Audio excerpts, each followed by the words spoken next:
Competitive exam में आपको selection दिलाने के लिए कौन कौन सी न्यूज़ आज की इंपॉर्टेंट रह सकती है, द हिंदू ने कौन कौन सी इंपॉर्टेंट न्यूज़ को कवर करा है जो हमारे एग्जाम के लिए इंपॉर्टेंट हो सकती है, आइए देखते हैं। सबसे पहले तो इकोनॉमिक सेक्टर से एक न्यूज़ आई है जीडीपी ग्रोथ को लेकर। मैं लगातार डिस्कस करता हूं कि जीडीपी ग्रोथ को लेकर अलग अलग डाटा आता है, कई बार गवर्नमेंट का तो कई बार प्राइवेट सेक्टर्स का, कई बार जो क्रेडिट रेटिंग एजेंसी होती है उनका डाटा आता है। अभी जो इसके अलावा एक आता है ईयरली बेसिस पे डाटा, एक आता है मंथली बेसिस पे और एक आता है क्वार्टरली बेसिस पे।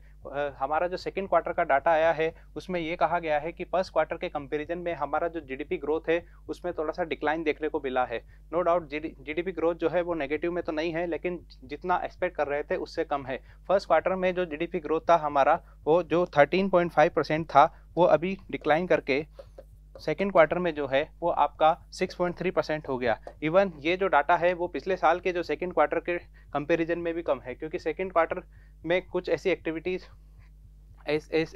भी नहीं हुई है कि जिससे इस तरीके का डिप देखने को मिले, लेकिन ऐसा फ्लक्चुएशन देखने को मिलता रहता है।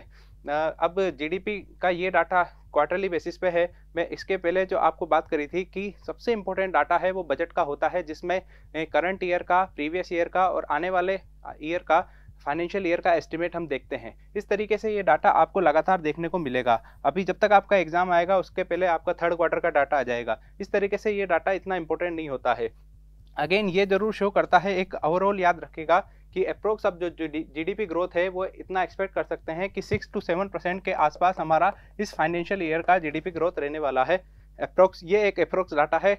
ओरिजिनल डाटा जो है वो आपको बजट के सेशन के टाइम देखने को मिलेगा। अगेन इस तरीके के डाटा लगातार चलते रहते हैं। हमने इसको इसलिए देखा क्योंकि ये हमारे जो चीफ इकोनॉमिक एडवाइजर हैं उन्होंने इस बारे में अपना डाटा रखा था, या यूँ बोले कि ये गवर्नमेंट का डाटा था, इसलिए इसकी थोड़ी बहुत रिलेवेंस हो सकती है। आगे बढ़ते हैं।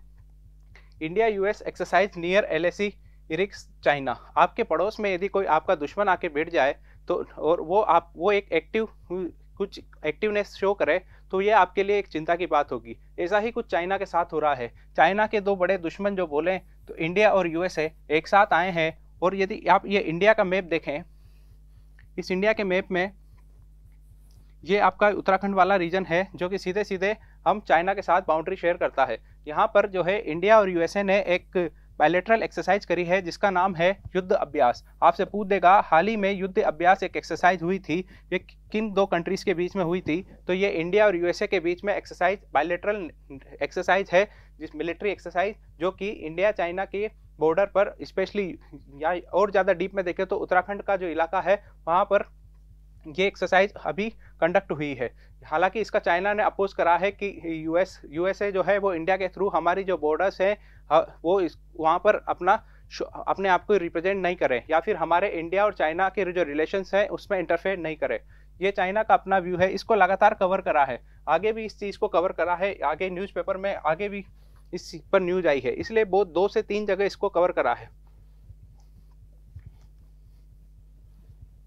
आगे देखें तो इंडिया चाइना रिलेशंस पर एक थोड़ा सा इसमें अब नेगेटिवनेस देखने को मिल सकती है। इंडिया चाइना के जो रिलेशन है वो काफ़ी ज़्यादा इस पर इम्पैक्ट पड़ सकता है। अगेन आप यहाँ देख लीजिए, China wants US not to interfere in its relations with India. जो यदि एलएसी पर यूएसए के जो मिलिट्री ट्रूप्स हैं उनकी प्रेजेंट होती है तो इससे no doubt India China relations पे भी एक नेगेटिव इफेक्ट पड़ सकता है। अगेन ये इंटरनेशनल रिलेशंस में इस तरीके की चीज़ें चलती रहती है। ये ऐसा नहीं है कि इंडिया चाइना मिलकर ऐसा कर रहे हैं। आगे एक और न्यूज़ में आपको इससे जोड़ के देख सकते हैं कि रशिया और चाइना मिलकर भी एक एक्सरसाइज कर रहे हैं, एयरफोर्स की इनकी एक्सरसाइज है, जॉइंट पेट्रोलिंग कर रहे हैं पैसिफिक, स्पेशली जो वेस्टर्न पैसिफिक वाला इलाका है, यानी सीधे सीधे जो यूएसए वाला इलाका है वहाँ पर इनकी जॉइंट पेट्रोलिंग हो रही है। इस तरीके से एक दूसरे के रिलेशंस को, स्पेशली जो मेजर पावर्स होती है जैसे चाइना, यूएसए, रशिया, ये एक दूसरे के जो इलाका है वहाँ पर इंटरफेयर करने की कोशिश करते हैं। एक तरफ है Russia China joint air exercise जो कि पैसिफिक रीजन में हो रही है, जबकि दूसरी तरफ है युद्ध अभ्यास इंडिया यूएसए का बायलैटरल मिलिट्री एक्सरसाइज जो कि उत्तराखंड इंडिया में कंडक्ट हुई है। इस तरीके से आपसे इंपॉर्टेंट तो यही है कि पूछ लेगा कि युद्ध अभ्यास हाल ही में न्यूज़ में था, रिसेंटली जो न्यूज़ में था, ये किन दो कंट्रीज़ के बीच की बायलैटरल एक्सरसाइज है? तो ये इंडिया और यूएसए के बीच की बायलैटरल एक्सरसाइज है, इतना ध्यान रखिएगा। आगे बढ़ते हैं। और ऐसा नहीं है कि ये पहली बार ऑर्गेनाइज हो रही है, लगातार पिछले कुछ काफ़ी सालों से हर साल ये ऑर्गेनाइज होती है। मिलिट्री एक्सरसाइज है जिसमें दोनों देशों की जो आर्मी है वो इसमें पार्टिसिपेट करती है। आगे बढ़ते हैं। अगेन सिटी स्पेसिफिक की न्यूज़ है, लेकिन आज सिटी स्पेसिफिक न्यूज़ में भी एक बड़ी इंपॉर्टेंट न्यूज़ आई है कि जो न्यू दिल्ली का जो एम्स है वहाँ पर एक साइबर अटैक हुआ है। और ये साइबर अटैक भी कौन सा हुआ है? रैंसमवेयर। अब तक जो ओरिजिनली जो हम लोग बात करते हैं वो ये बात करते हैं कि साइबर अटैक के नाम पर आप बोलते हैं वायरस का नाम बोलते हैं कि वायरस का इस पर अटैक हो गया या वायरस घुस गया, इस तरीके की बात हम लोग जनरली करते हैं। लेकिन एक स्टडी के पूरा ओवरऑल देखें तो साइबर अटैक्स होते क्या हैं? दरअसल साइबर अटैक्स भी कई तरीके के होते हैं। कई बार आप दूसरे जो आपका एनिमी है या कुछ और है, जो टारगेटेड सॉफ्टवेयर है, जो टारगेटेड जो कंप्यूटर है, उसकी आप फाइल्स को ब्लॉक कर देते हैं, उसकी फाइल्स को रिमूव कर सकते हैं, उसकी फाइल्स को ब्लॉक करके आप कुछ रैंसम मांग सकते हैं, कुछ पैसा वैसा उसमें रिटर्न में मांग सकते हैं। तो कुछ ऐसा ही हुआ है। एम्स की जो सॉफ्टवेयर है वहाँ पर एम्स के सॉफ्टवेयर्स को ब्लॉक करके उनसे कुछ फिरौती मांगी गई है। ये चीज़ भी आगे भी कवर करी गई है। आप यहाँ पर देखिए, are ransomware attack increasing in India. अभी रिसेंटली में एक एग्जांपल है, वो है आपका एम्स जो है न्यू दिल्ली वाला जो एम्स है वहाँ पर। इससे पहले भी कई सारे रैंसमवेयर अटैक्स हुए हैं। हम ओवरऑल साइबर अटैक्स के बारे में पढ़ें तो साइबर अटैक्स एक तरीके के मालवेयर अटैक्स हैं। और मालवेयर जो अटैक्स होते हैं वो कई तरीके के हो सकते हैं। एक जो कॉमन नाम है वो जनरली आप लोग यूज करते हैं वो है आपका वायरस। इसके अलावा भी कई सारे मालवेयर अटैक्स होते हैं। जैसे एक हो गया आपका स्पाईवेयर, एक हो गया आपका जो कि अभी एम्स पे हुआ है वो है आपका रैंसमवेयर। इसके अलावा एक होता है आपका एडवेयर, एक होता है आपका ट्रोजन हॉर्स। इस तरीके के कई सारे साइबर अटैक्स होते हैं। क्या साइबर अटैक्स के डील करने के लिए इंडिया में कोई बॉडी नहीं है? क्या कोई रूल रेगुलेशन नहीं है? तो 2004 में एक बॉडी सेटअप करी गई थी। 2004 की एक बॉडी CERT इन, जिसका फुल फॉर्म है आपका कंप्यूटर इमरजेंसी रेस्पॉन्स टीम। ये जो बॉडी है 2004 की, ये जो बॉडी है वो इंडिया में एक नेशनल नोडल एजेंसी है, जो कि जितने भी साइबर अटैक्स होते हैं, चाहे वो गवर्नमेंट के सेक्टर पे हो या फिर प्राइवेट सेक्टर पे, यदि कोई कंप्लेंट करता है तो उनसे ये डील करती है कि कहाँ से साइबर अटैक हुआ है। इसमें इनकी अपनी कुछ पर्सनल इश्यूज गाइडलाइंस हैं। इनकी कुछ ये टाइम टू टाइम जो है वो CERT जो है अपनी एडवाइजरी जारी करती रहती है कि आप ऐसा करिए जिससे आप जो साइबर अटैक से उनसे बच सकते हैं। साइबर अटैक जो है वो आज के टाइम में, या यूँ बोले कि न्यू जनरेशन है, हमारे जो वॉर्स होती हैं, चाहे वो कंट्री के लेवल पर हो या किसी और टेररिज्म जो ग्रुप्स होते हैं उनके साथ हो, उनके साथ हमारे जो ये हैं वो न्यू जनरेशन वॉर भी बोला जाता है। आजकल जो है वो बंदूकों से लड़ाई नहीं होती है, आजकल जो है वो साइबर अटैक्स इन नए जनरेशन से वार होने लगे हैं। यूँ बोलें तो साइबर अटैक्स जो हैं वो न्यू जनरेशन वॉर की कैटेगरी में आते हैं। अब ये किसी भी तरीके से हो सकते हैं, वायरस के फॉर्म में, स्पाईवेयर के फॉर्म में, रैंसमवेयर के फॉर्म में, एडवेयर के फॉर्म में, ट्रोजन हॉर्स के फॉर्म में। आपसे पूछ देगा, वायरस तो मुश्किल ही पूछे, लेकिन आपसे पूछ देगा कि spyware, ransomware, adware, Trojan horse ये है क्या? तो ये एक तरीके के मालवेयर अटैक्स हैं, एक तरीके के साइबर अटैक्स के फॉर्म्स हैं। तो इतना ध्यान रखिएगा। तो ये न्यूज़ भी दो जगह आज कवर करी गई है, क्योंकि दिल्ली में जो एम्स है उस पर अटैक हुआ है, इसलिए इसकी इंपॉर्टेंस बढ़ जाती है। आगे बढ़ते हैं। इसके अलावा स्टेट्स में कुछ न्यूज आई है इंपॉर्टेंट, वो है आपकी cabinet allow bill to remove governor as a chancellor. हम लगातार देख रहे थे कि केरला में गवर्नर वर्सेस कैबिनेट के बीच की जो एक कंट्रोवर्सी चल रही है, जिसमें गवर्नर एक तरफ है और काउंसिल ऑफ मिनिस्टर्स हैं वो एक तरफ है। आपको मैंने पहले भी बताया था कि जितनी भी जो सेंट्रल यूनिवर्सिटीज़ होती हैं, इतना ध्यान रखेगा, जितनी भी जो सेंट्रल यूनिवर्सिटीज़ होती है उनके जो चांसलर होते हैं वो आपके प्रेसिडेंट ऑफ इंडिया होते हैं। जबकि जितनी भी स्टेट यूनिवर्सिटीज़ होती हैं, आप यदि एक स्टेट यूनिवर्सिटी में आप पढ़ रहे हैं तो आपके जो चांसलर होंगे वो होंगे आपके वहाँ के उस रेस्पेक्टिव स्टेट के गवर्नर। और इसके अलावा यही रीज़न है कि आप इंस्टीट्यूट्स में वाइस चांसलर को ज़्यादा देखते होंगे। तो आपने कभी नोटिस नहीं करा होगा कि आखिर में आप जिस यूनिवर्सिटी में पढ़ रहे हैं तो उसका चांसलर है कौन। यदि आप सेंट्रल यूनिवर्सिटी में है तो प्रेसिडेंट, जबकि स्टेट यूनिवर्सिटी में है तो गवर्नर उसके चांसलर होते हैं। इतना ध्यान रखिएगा। अब कंट्रोवर्सी ये चल रही है कि ये जो चांसलर जो है केरला की जो स्टेट यूनिवर्सिटीज़ हैं उसके चांसलर कौन होंगे? वहाँ के गवर्नर यानी आरिफ मोहम्मद। अब इनको जो गवर्नर से ये पावर जो है वो छीने जाने की कोशिश कर रही है केरला की कैबिनेट। आगे अभी टाइम पे ये बिल आया है, इस पर खुद गवर्नर साइन करेंगे नहीं करेंगे, देखने वाली बात होगी। आगे बढ़ते हैं।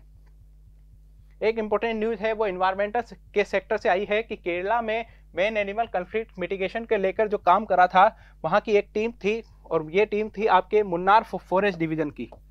मुन्नार फॉरेस्ट डिवीजन में काफ़ी ज़्यादा मेन एनिमल कॉन्फ्लिक्ट देखने को मिल रहा था, तो उसी सेक्टर में इस मेन एनिमल कॉन्फ्लिक्ट जो है उसको मिटिगेट करने के लिए एक होता है मिटिगेशन और एक होता है एडेप्टेशन। मिटिगेशन का मतलब होता है काम को होने से पहले ही कम कर देना, और जबकि एडेप्टेशन जो इन्वायरमेंट सेक्टर में एक एडेप्टेशन का मतलब होता है जो चीज़ हो गई अब उससे किस तरीके से उसके इफेक्ट को कम करा जाए। अब यानी मिटिगेशन की बात करें तो किस तरीके से मेन एनिमल कॉन्फ्लिक्ट को किस तरीके से कम करा जा सके, उसे किस तरीके से मिटिगेट करा जा सके, उसी के लिए काम करा था। यहाँ की एक 7 से 8 लोगों की एक टीम थी, 8 मेंबर्स की टीम थी मुन्नार फॉरेस्ट डिवीजन में, और उसी के लिए इन्हें अब अवार्ड दिया जा रहा है। ये अवार्ड दे रहा है wildlife Trust of India. तो wildlife Trust of India award किसे मिला है? Wildlife Trust of India award मिला है मुन्नार फॉरेस्ट डिवीजन की इस 8 मेंबर टीम को, जिन्होंने किस सेक्टर में काम करा था, मेन एनिमल कॉन्फ्लिक्ट को किस तरीके से मिटिगेट करा जा सके, किस तरीके से कम करा जा सके, उस सेक्टर में इन्होंने काम करा था। अगेन एक इंपॉर्टेंट न्यूज ये बनेगा आपके लिए कि wild life Trust of India है कौन, आखिर ये जो बॉडी जो है जो इनको अवार्ड दे रही है, जो प्राइज दे रही है, ये है कौन? Wild life Trust of India की बात करें तो wildlife Trust of India कोई गवर्नमेंट की बॉडी नहीं है, ये एक चैरिटेबल ट्रस्ट है। चैरिटेबल ट्रस्ट है जो कि चैरिटी के पैसों से काम करती है, चैरिटेबल ट्रस्ट है, और ये जो है वो 1998 से लगातार एक्टिव है, और इसका जो हेड क्वार्टर है वो आपके नोएडा में है। नोएडा में इसका हेड क्वार्टर है। 1998 की ये बॉडी कोई गवर्नमेंट बॉडी नहीं है, एक चैरिटेबल ट्रस्ट है। क्या ये याद रखिएगा, आपसे ये जरूर पूछ देगा क्या ये गवर्नमेंट का अपना बॉडी है, क्या इन्वायरमेंट मिनिस्ट्री के अंडर काम करती है? नाम में तो ऐसा ही दिख रहा है wildlife Trust of India, लेकिन ये एक चैरिटेबल ट्रस्ट है, ये याद रखिएगा। इस तरीके से स्टेट पेज की जो भी इंपॉर्टेंट न्यूज़ थी, चाहे वो wild life Trust of India की बात हो, चाहे वो governor versus council of minister के बीच के कंट्रोवर्सी की बात हो, ये हमने देखी। इसके अलावा एम्स की जो न्यूज़ थी वो भी हमने, एम्स पर जो अटैक हुआ था उसकी पर रिलेटेड जो भी न्यूज़ आई थी वो भी हमने देखी। यहाँ पर देख ली साइबर अटैक्स ऑन एम्स, ये सारी इंपॉर्टेंट न्यूज़ थी जो स्टेट पेज की, वो आज हमने देखी। इसके अलावा अब आगे बढ़ते हैं, एडिटोरियल वाले सेक्शन पे चलते हैं। तो एडिटोरियल्स में आज 3 से 4 इंपॉर्टेंट न्यूज़ आपको देखने को मिलेगी। एक न्यूज़ तो आपकी रैंसमवेयर वाली रिपीट हो रही है। यहाँ पर देखिए ये जो न्यूज़ है वो रैंसमवेयर अटैक, जिसमें हमने साइबर अटैक्स की पूरे चीज़ों को लिस्ट आउट करा, ये रिपीट हो रही है। इसके अलावा एक न्यूज़ है जो भी रिपीट हुई है वो है असम मेघालय बॉर्डर। अभी तक तो बॉर्डर पे लगातार जो कॉन्फ्लिक्ट चल रहा था वो काफ़ी ज़्यादा वोलेट हो रहा है, वहाँ पर फायरिंग वगैरह भी देखने को मिली है। अगेन असम मेघालय की बॉर्डर आपके लिए इंपॉर्टेंट हो जाती है। बॉर्डर कितने लेंथ की है, मेघालय की बॉर्डर क्या केवल असम के साथ है या और किसी के साथ भी है? इसमें सबसे ज़्यादा इंपॉर्टेंट है असम की बॉर्डर, क्योंकि असम की बॉर्डर काफ़ी ज़्यादा कंफ्यूजिंग है। एक बार फिर रिपीट कर लें, असम की बॉर्डर जो है वो इंटरनेशनल भी है और इसके अलावा इंटर स्टेट बॉर्डर भी है, और इंटर स्टेट बॉर्डर में भी ये 7 स्टेट्स के साथ अपनी बाउंड्री शेयर करते हैं। तो इसलिए क्वेश्चन की जो पॉसिबिलिटी है, प्रोबेबिलिटी है, वो काफ़ी ज़्यादा इसमें बढ़ जाती है, क्योंकि 7 स्टेट्स में इनके पास ऑप्शन बनाने के लिए भी काफ़ी कुछ मटेरियल होगा एग्जामिनर के पास। यानी 7 कौन कौन से स्टेट हैं? तो आपके 6 तो नॉर्थ ईस्ट के वही स्टेट, आंध्र प्रदेश, नागालैंड, इसके अलावा मणिपुर,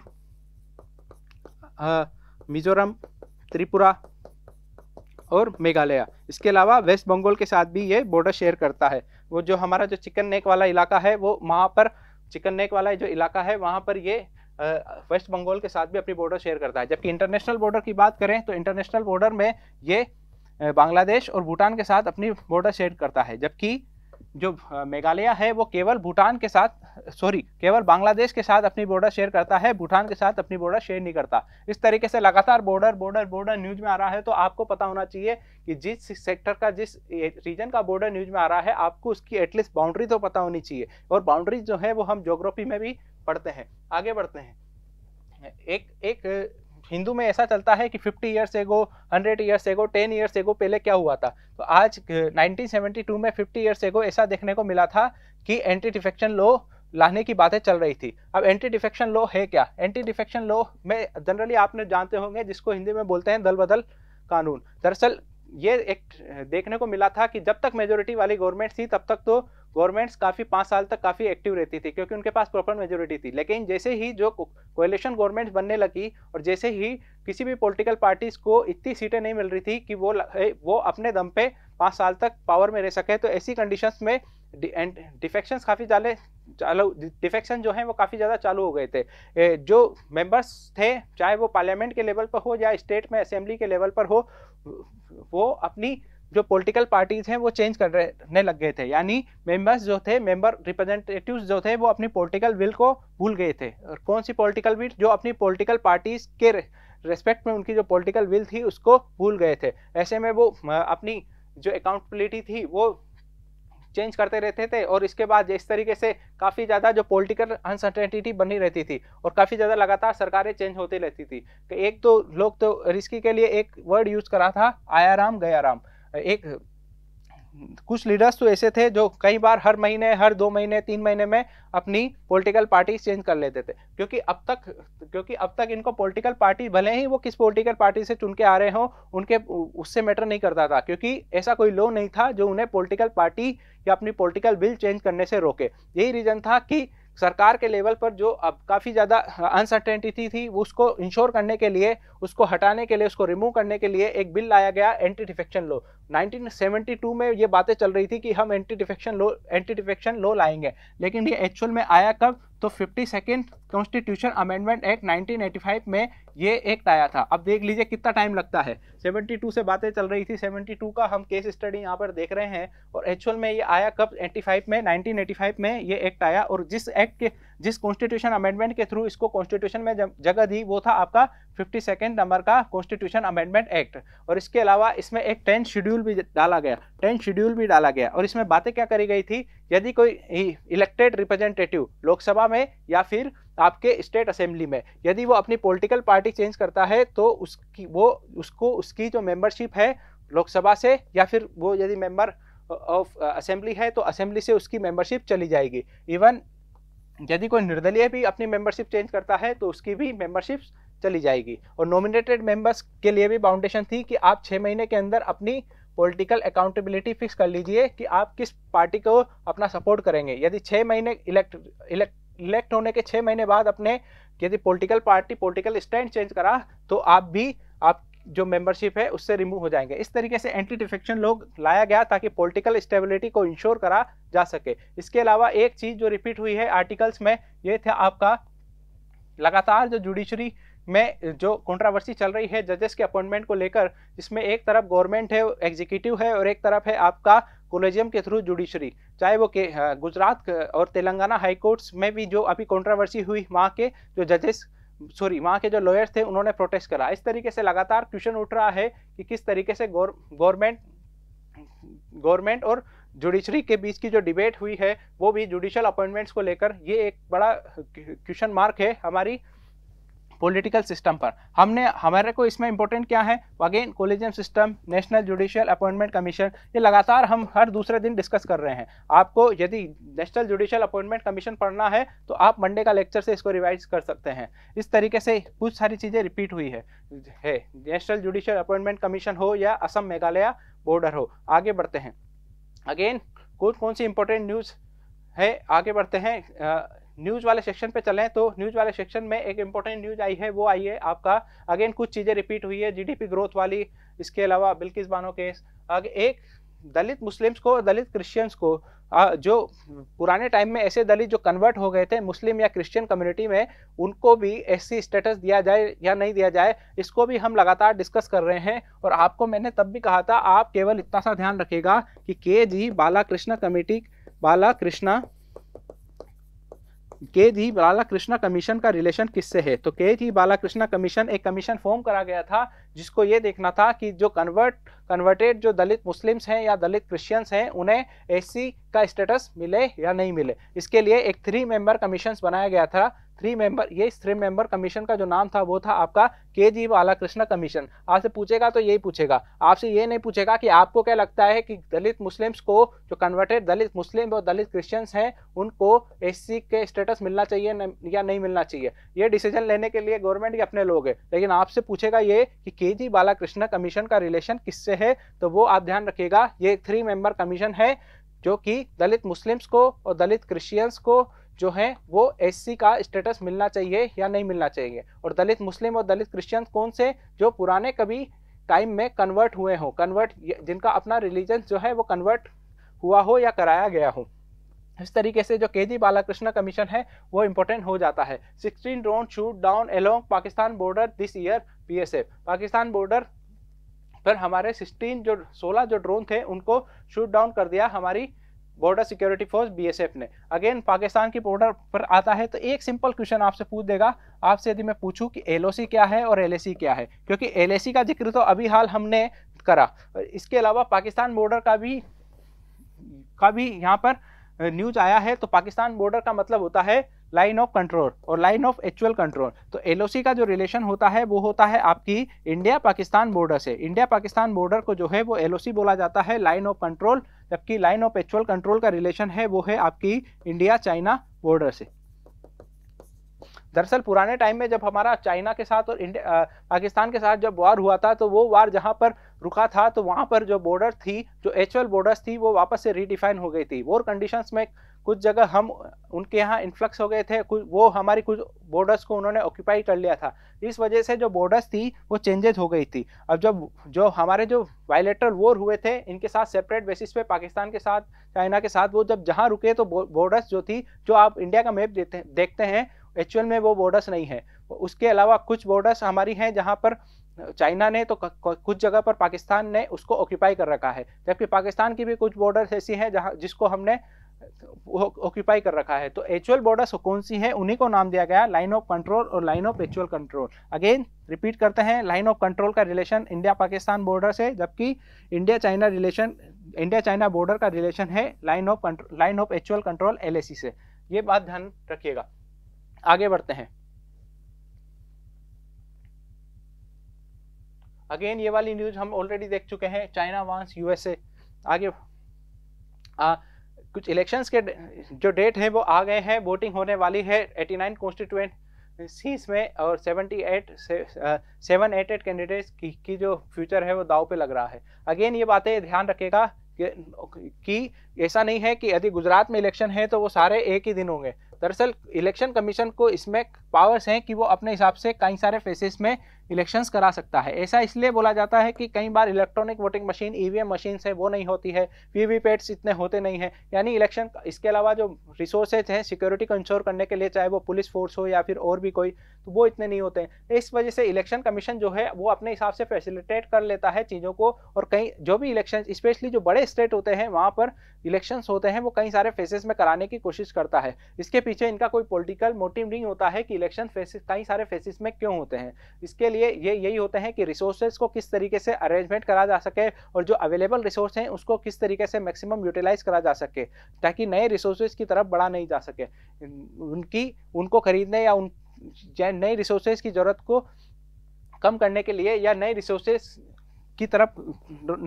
की कमी को दूर करने के लिए ही इलेक्शंस कई सारे फेसेस में कराए जाते हैं। अभी एक फेज में इलेक्शन हो रहे हैं जिसमें 89 जो कॉन्स्टिट्यूएंसीज हैं वहाँ पर गुजरात की वहाँ पर इलेक्शंस होंगे, जबकि हिमाचल जैसे या फिर उत्तराखंड जैसे छोटे छोटे स्टेट होते हैं जहाँ पर एक बार में ही इलेक्शन हो सकते हैं, वहाँ पर एक ही फेज में इलेक्शंस करा दिए जाते हैं। अगेन आगे बढ़ते हैं।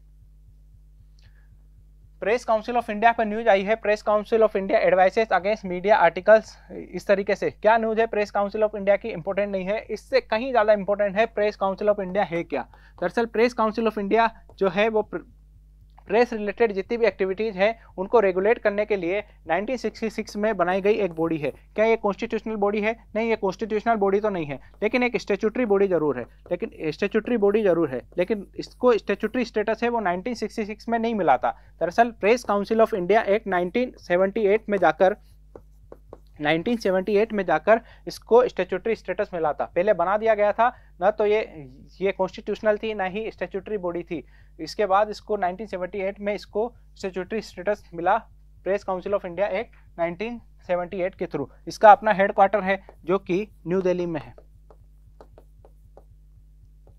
गवर्नमेंट की ये बॉडी है जिसमें जो प्रेस रिलेटेड जितनी भी एक्टिविटीज़ है उनको रेगुलेट करती है। टाइम टू टाइम प्रेस के लिए जो प्रिंट प्रेस होता है, जिसमें सोशल मीडिया वाले जो प्रेस होते हैं वो नहीं आते, जो प्रिंट प्रेस होता है उससे ये डील करती है। जो प्रिंट प्रेस होता है उसके लिए टाइम टू टाइम एडवाइजरी जारी करती है ताकि उसको रेगुलेट करती है। ये एक सेल्फ रेगुलेटरी बॉडी है, ये ताकि जो है इसमें सेल्फ रेगुलेटरी बॉडी का मतलब आप समझ रहे होंगे कि सेल्फ रेगुलेटरी का मतलब होता है कि इसमें गवर्नमेंट अपने मेंबर्स नहीं भेजती है। सेल्फ रेगुलेटरी बॉडी है मतलब खुद ही इसमें प्रिंट मीडिया के ही लोग होते हैं और प्रिंट प्रेस के ही लोग होते हैं और वो ही अपने आप को रेगुलेट करते हैं। उसी के में से कुछ चेयरमैन, कुछ वाइस चेयरमैन, उसी की एक बॉडी बना ली जाती है। इस तरीके से ये एक सेल्फ रेगुलेटरी बॉडी है, स्टैट्यूटरी बॉडी है, जो कि प्रेस रिलेटेड जितनी भी इंडिया की एक्टिविटीज है उनको रेगुलेट करती है। G20 की बात करें, लगातार न्यूज में है और 1 साल तक ये लगातार न्यूज में रहेगा। और इस पे क्वेश्चन बनने की आज के टाइम में यदि करंट अफेयर से कोई मुझसे पूछे कि सबसे इंपॉर्टेंट न्यूज कौन सी है, तो वो आपकी G20 है।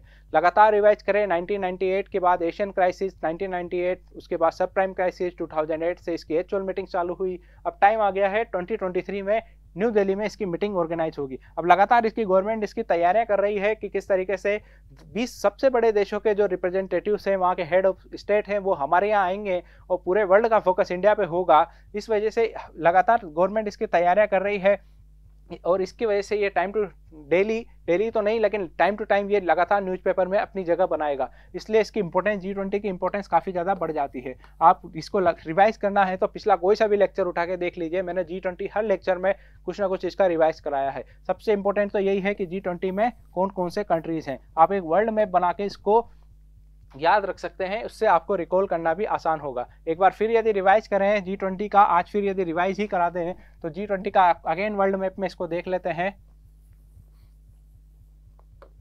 ये आपका Africa, Europe, eastern Europe, Asia, ASEAN countries, India और ऑस्ट्रेलिया। G20 की बात करें तो अगेन अमेरिकन कॉन्टिनेंट से आपका एक तो कनाडा था, एक यूएसए था, मैक्सिको था, ब्राज़ील था, अर्जेंटीना था।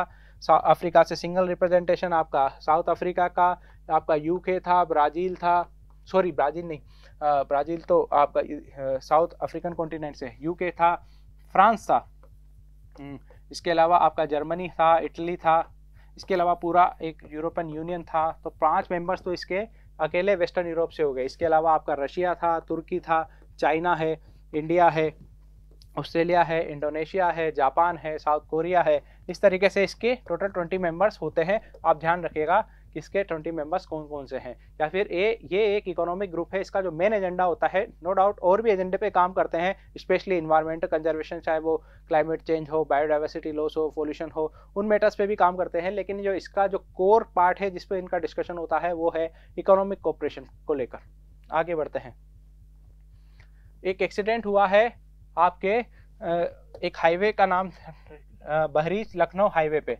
हाईवे जो है, नेशनल हाईवे जो है, जब आप ज्योग्राफी पढ़ते हैं तो उसमें जब आप ट्रांसपोर्ट पढ़ते हैं तो ट्रांसपोर्ट में आप नेशनल हाईवेज के बारे में भी पढ़ते हैं।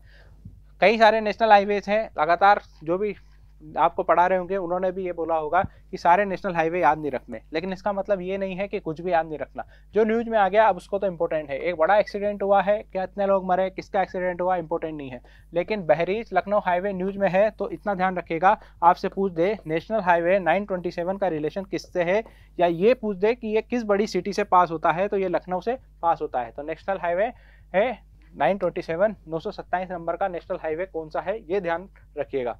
आगे बढ़ते हैं। इसके अलावा एनवायरनमेंट की एक बड़ी न्यूज आई है ग्रेट इंडियन बस्टर्ड को लेकर। ग्रेट इंडियन बस्टर्ड इंडिया के लिए काफ़ी ज़्यादा इंपॉर्टेंट है, इंडिया से कई ज़्यादा हमारे एग्जाम के लिए काफ़ी ज़्यादा इंपॉर्टेंट है, क्योंकि स्पीशीज़ पे क्वेश्चन लगातार बनते जाते हैं। बायोडाइवर्सिटी एक ऐसा चैप्टर है जिससे क्वेश्चन आना ही आना है। अब उसमें से हर एग्जाम में अलग अलग स्पीशीज़ के बारे में पूछा जाता है। आज ग्रेट इंडियन बस्टर्ड को इन्होंने कवर करा है। इसके कुछ दिन पहले हमने चीता के बारे में पढ़ा था। इस तरीके से कई सारे स्पीशीज जो हैं वो आपको न्यूज़पेपर के थ्रू कवर हो जाते हैं। ग्रेट इंडियन बस्टर्ड की बात करें तो ये राजस्थान का एक स्टेट एनिमल है, राजस्थान का स्टेट बर्ड है। और इसके बारे में बात करें तो क्या केवल राजस्थान में मिलता है, यदि आपसे पूछूं तो ये मेजरली जो है वो राजस्थान और गुजरात में ही मिलते हैं। लेकिन इसके अलावा भी इनका ये आपको महाराष्ट्र, कर्नाटक और आंध्र प्रदेश में देखने को मिलेगा। इसके अलावा आपको कहीं देखने को नहीं मिलेंगे। ये कई सारे चीज़ें हैं जिनकी वजह से इनका अभी जो है इनके पॉपुलेशन में डिक्लाइन हुआ है। एक पिटिशंस भी लगाई गई थी कि किस तरीके से कई सारी जो डेथ्स देखने को मिल रही है, न्यूमेरस डेथ्स देखने को मिल रही है ग्रेट इंडियन बस्टर्ड की, स्पेशली गुजरात और राजस्थान में, जो कि इन बर्ड्स के लिए जो है वो काफ़ी ज़्यादा एक हॉट स्पॉट है। यहाँ पर इनका जो पॉपुलेशन है वो काफ़ी ज़्यादा कंसंट्रेट है। ऐसे में यदि गुजरात और राजस्थान में इनकी न्यूमेरस डेथ्स देखने को मिलेगी तो इनकी पॉपुलेशन काफ़ी ज़्यादा डिक्लाइन देखने को मिलेगी। इवन इनका जो स्टेटस है वो काफ़ी ज़्यादा पुअर है। वर्ल्ड लेवल पे बात करें तो IUCN की ये क्रिटिकली इंडेंजर्ड लिस्ट में है, साइट्स की ये अपेंडिक्स 1 में है, जबकि वाइल्ड लाइफ प्रोटेक्शन एक्ट 1972 में ये शेड्यूल 1 में है। यानी ये 3 चीज़ें तो ये शो कर रही है कि इनका वाकई में जो स्टेटस है वो काफ़ी ज़्यादा वीक है, ये इनको काफ़ी ज़्यादा प्रोटेक्शन की ज़रूरत है। ऐसे में यदि काफ़ी ज़्यादा डेथ्स देखने को मिलेगी, स्पेशली ऐसे इलाके में जहाँ पर इनकी पॉपुलेशन काफ़ी ज़्यादा कंसंट्रेट है, तो आने वाले टाइम में इनकी पॉपुलेशन बचेगी या नहीं बचेगी, या बहुत कम बचेगी, तो ये देखने वाली बात होगी। तो ग्रेट इंडियन बस्टर्ड इतना ध्यान रखेगा, राजस्थान से इसका रिलेशन काफ़ी ज़्यादा है, राजस्थान का स्टेट एनिमल। इसके अलावा राजस्थान के अलावा गुजरात में जाओगे तो वहाँ पे भी मिल जाएगा। राजस्थान गुजरात जाना नहीं हो तो आप महाराष्ट्र, कर्नाटक, आंध्र प्रदेश जाके भी इन्हें देख सकते हैं। इसके अलावा इनकी कंडीशंस काफ़ी ज़्यादा पुअर है, तो ये भी इंपॉर्टेंट हो जाता है। क्रिटिकली इंडेंजर्ड है, अपेंडिक्स 1 में है, शेड्यूल 1 में है। इस तरीके से इनको प्रोटेक्शन की काफ़ी ज़्यादा ज़रूरत है। नो डाउट गवर्नमेंट ने इनके लिए काफ़ी ज़्यादा एफर्ट्स भी लगाए हैं। राजस्थान गवर्नमेंट ने ही नहीं, सेंट्रल गवर्नमेंट ने भी इसके लिए काफ़ी एफर्ट लगाए हैं। इंटीग्रेटेड हैबिटेट जो program Rajasthan central environment ministry का चलता है, जिसमें जो कुछ स्पीशीज़ होती हैं जिनको एक्स्ट्रा प्रोटेक्शन की ज़रूरत होती है, उनको कुछ एक्स्ट्रा प्रोटेक्शन प्रोवाइड करा जाता है। इंटीग्रेटेड हैबिटेट जो प्रोग्राम है उसमें भी ग्रेट इंडियन बस्टर्ड को जगह दी गई है। इस तरीके से ग्रेट इंडियन बस्टर्ड का एनवायरमेंटल स्टेटस हमने देखा, इसका ये कहाँ कहाँ मिलता है ये देखा, राजस्थान से इसका स्पेशल रिलेशन क्यों है ये देखा। आगे बढ़ते हैं। वर्ल्ड पेज पे अगेन रशिया चाइना की जो बॉम्ब्स की जो न्यूज़ थी वहाँ पर यह हमने ऑलरेडी देख लिया था। कुछ चीज़ें हैं, अभी इसके अलावा और कोई न्यूज़ इंपॉर्टेंट नहीं है। अफगानिस्तान के स्कूल में बॉम्बिंग हुई है, वहाँ पर बॉम्ब गिरा दिए, ये ऐसा हर दूसरे दिन वहाँ पर कहीं ना कहीं बॉम्ब गिराते रहते हैं, कहाँ तक ध्यान रखोगे। आगे बढ़ते हैं। बिजनेस पेज पर काफ़ी इंपॉर्टेंट न्यूज़ आई है। आज की यदि मेरे से कोई पूछे कि सबसे इंपॉर्टेंट न्यूज़ कौन सी है, तो आज की सबसे इंपॉर्टेंट न्यूज़ यही है कि कोर सेक्टर्स जो है वो आपको आज पढ़ने को मिलेगा। कोर सेक्टर जनरली आपको इकोनॉमिक जब आप पढ़ते हैं तो वहाँ पर जब आप इन्फ्लेशन वाला चैप्टर पढ़ते हैं, इन्फ्लेशन और नेशनल इनकम, तो वहाँ पर ये कोर सेक्टर पढ़ाया जाता है। वहाँ पर आप लोग पढ़ते होंगे एक index of industrial production. Index of industrial production, ये इंडेक्स ऑफ इंडस्ट्रियल प्रोडक्शन जो है वो आपका जो मिनिस्ट्री ऑफ स्टैटिक्स है उसका एक ऑफिस है, नेशनल स्टैटिकल ऑफिस NSO जो है वो इसको रिलीज करता है। इस अकेले इंडेक्स ऑफ इंडस्ट्रियल प्रोडक्शन में बात करें NSO का ये इंडेक्स ऑफ इंडस्ट्रियल प्रोडक्शन, इसमें अकेले 40.27% जो वेटेज है वो इन 8 कोर इंडस्ट्रीज का, इस कोर सेक्टर का है। और इस कोर सेक्टर में टोटल 8 इंडस्ट्रीज को कवर करा जाता है। अब आपसे पूछ देगा कि कौन कौन से इंडस्ट्रीज जो है वो हमारी कोर इंडस्ट्रीज है। पहला क्वेश्चन कि कितनी इंडस्ट्रीज जो है वो आपकी कोर सेक्टर के अंदर आती है, तो टोटल 8 इंडस्ट्रीज ऐसी हैं जो कोर सेक्टर के अंदर कवर होती है। अभी 8 इंडस्ट्रीज कौन कौन सी हैं देख लेते हैं। पहला है आपका क्रूड ऑयल, दूसरा है आपका नेचुरल गैस, एक है आपका इलेक्ट्रिसिटी, एक है आपका फोर्थ हो गया आपका कोल, फिफ्थ हो गया आपका रिफाइनरी, एक हो गया आपका फर्टिलाइजर, एक है आपका स्टील इंडस्ट्री, और लास्ट है आप 8 नंबर का हो गया सीमेंट इंडस्ट्री। इस तरीके से पहला टोटल कितनी कोर सेक्टर्स इंडस्ट्रीज हैं, तो 8 कोर सेक्टर इंडस्ट्रीज हैं। इसके अलावा क्वेश्चन नंबर 2 आपसे कौन कौन सी इंडस्ट्रीज है ये भी पूछ सकता है। तो crude oil, natural gas, electricity, coal, refinery, fertiliser, steel and cement.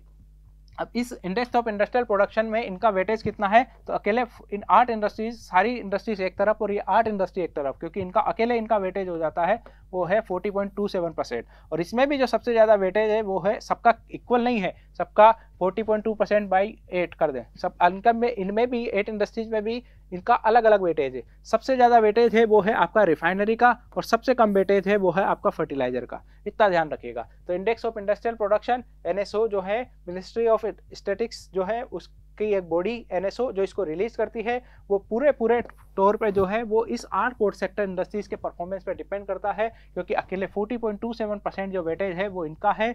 और ये 8 कोर सेक्टर इंडस्ट्रीज कौन कौन सी है ये आप लिस्ट आउट करके इसको ध्यान रखिएगा। इसमें भी सबसे ज़्यादा वेटेज रिफाइनरी का है, जबकि सबसे कम वेटेज जो है वो फर्टिलाइजर का है। आगे बढ़ते हैं। एक न्यूज आई है वो है आपकी NBFCs to grow asset under management by 14% in next physical year.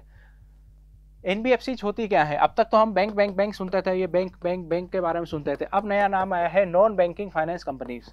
Bank जो हैं वो इनसे ये एनबीएफसी किस तरीके से अलग है, यदि आपसे पूछते हैं, स्पेशली इंटरव्यूज में ऐसे क्वेश्चन पूछ सकते हैं कि बैंकों से किस तरीके से अलग है एनबीएफसी।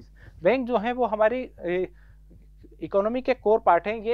ये न्यू जनरेशन बैंक भी इनको बोला जा सकता है, ये न्यू जनरेशन फाइनेंशियल इंस्टीट्यूशंस है। ये जो है वो तो अपने हिसाब से बैंकिंग रेगुलेशन एक्ट है उसके थ्रू काम करते हैं, जबकि उसी के थ्रू इनको रजिस्टर करा जा सकता है। जबकि एनबीएफसी जो है जिस तरीके से और कंपनीज काम करती है उसी तरीके से इनको रजिस्टर करा जा सकता है, उसी के थ्रू इनकी फंक्शनिंग को रेगुलेट करा जा सकता है। यानी जो कंपनी एक्ट 1956 है इसको अमेंड कर दिया था 2013 में, तो कंपनी एक्ट 1956 के थ्रू इनको रजिस्टर करा जा सकता है। जिस तरीके से बैंक जो है वो रेपो रेट के थ्रू लगा सीधे आरबीआई से पैसा ले सकते हैं। बैंक जो है वो रेपो रेट पर आपके आरबीआई से सीधा पैसा ले सकते हैं, लेकिन एनबीएफसी जो है वो आरबीआई से सीधे डील नहीं कर सकती। अब इन्हें पैसा चाहिए तो बैंकों से ले लो, बैंकों से ले सकते हैं। जिस तरीके से आप बैंक में जाके पैसे जमा करा सकते हैं, डिपॉजिट करा सकते हैं, उस तरीके से आप यहाँ पर जाके पैसे जमा नहीं करा सकते, डिपॉजिट भी नहीं है। तो फिर इनकी रिलेवेंस है क्या? दरअसल बैंक जिस तरीके से काम करते हैं ना, इन पे रूल एंड रेगुलेशन ज़्यादा होते हैं। अब रूल एंड रेगुलेशन की वजह से हर किसी को लोन फैसिलिटीज़ अवेलेबल नहीं हो पाती। यानी इनकी जो टर्म्स एंड कंडीशंस हैं वो काफ़ी ज़्यादा स्ट्रॉन्ग है, काफ़ी ज़्यादा इनकी टर्म्स एंड कंडीशंस होती है। इसकी वजह से जो इनके जो लोन जो ये डिस्ट्रीब्यूट करते हैं वो हर लोन चाहने वाले को नहीं मिलते। स्पेशली कुछ ऐसे लोग जिनके पास सिक्योरिटीज़ नहीं होती है, कुछ गिरवी रखने के लिए कुछ नहीं होता है। ऐसे में जो आई है नई कंपनीज वो है एनबीएफसी। इनको रूल एंड रेगुलेशन ज़्यादा नहीं है, ये अपनी मर्जी के मालिक हैं, क्योंकि इनके ऊपर तो आरबीआई इनको रेगुलेट करने के लिए बैठा है। हालांकि आरबीआई इनको भी रेगुलेट करता है, लेकिन इनके रेगुलेशन उतना नहीं है जितना बैंकों का है। इसलिए इनकी जो टर्म्स एंड कंडीशन है वो काफ़ी ज़्यादा ईजी होती है। इसके वजह से ये लोन्स हैं वो भी डिस्ट्रीब्यूट करते हैं। क्योंकि टर्म्स एंड कंडीशन ईजी है तो ये इंटरेस्ट रेट भी ज़्यादा लेते हैं, और यही इंटरेस्ट रेट जो है वो इनके लिए इनकम का सोर्स होता है।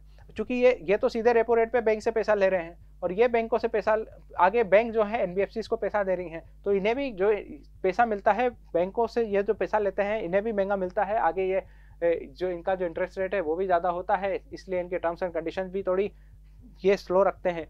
अब चूँकि टर्म्स एंड कंडीशंस जो हैं वो काफ़ी ज़्यादा ईजी होती है, इसलिए लोन डिफ़ॉल्ट होने के चांसेस भी ज़्यादा होते हैं। जो नॉन परफॉर्मिंग एसिड होते हैं, जो कि ऐसे लोन जो कि वापस जो है फाइनेंशियल इंस्टीट्यूशंस को वापस नहीं मिलते हैं, चाहे वो इंटरेस्ट नहीं मिले या फिर आपका उसका जो कोर पैसा है वो नहीं मिले, तो उसको बोला जाता है एनपीए। यदि आप किसी बैंक में 90 दिन तक पैसा जमा नहीं कराते, या आपका जितना थोड़ा बहुत भी यदि आपने उसका पेमेंट नहीं करा, तो आपको एनपीए की कैटेगरी में डाल दिया जाता है। इसमें भी कई सारे एनपीए होते हैं, स्ट्रेस एसिड, डिफ़ॉल्ट एसिड, इसमें विलफुल डिफ़ॉल्ट एसिड, वो अलग बात है। अब चूँकि इनकी एनपीए होने के चांसेस ज़्यादा होते हैं, यही रीज़न है कि कई एनबीएफसीज होते हैं उनमें पैसा रखने में लोग डरते भी हैं। इनकी जो कई सारे डिपॉजिट्स होती है, स्पेशली जो ये डिमांड डिपॉजिट तो लेते नहीं है, लेकिन ये टाइम डिपॉजिट कर लेते हैं कि आप अभी पैसा जमा कराओ कि 5 साल बाद आपको इतना पैसा मिल जाएगा, दुगना मिल जाएगा, 6 साल बाद दुगना मिल जाएगा।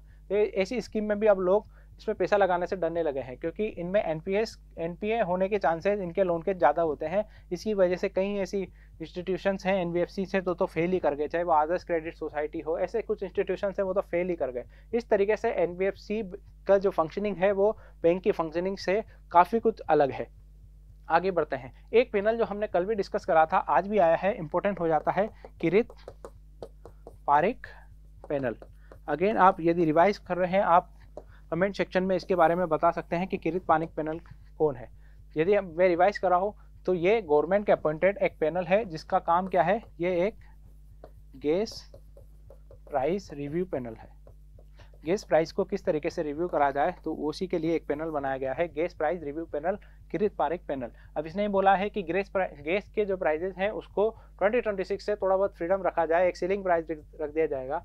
अभी तो रिव्यू पैनल आया है, 2026 भी काफ़ी दूर है, कई चेंजेस देखने को मिलेंगे। अभी तो जोश में इन्होंने बोल दिया ऐसा कर देंगे वैसा कर देंगे, गवर्नमेंट अप्रूव करती है नहीं करती, पैनल की रिपोर्ट देखने वाली बात होगी। इस तरीके से कुछ इंपॉर्टेंट न्यूज़ ऐसी आई थी जो हमारे सीधे हमारे स्टैटिक पार्ट से आज जुड़ रही थी, चाहे वो इंडेक्स ऑफ इंडस्ट्रियल प्रोडक्शन हो, चाहे वो एनबीएफसीज और बैंक का डिफरेंस हो।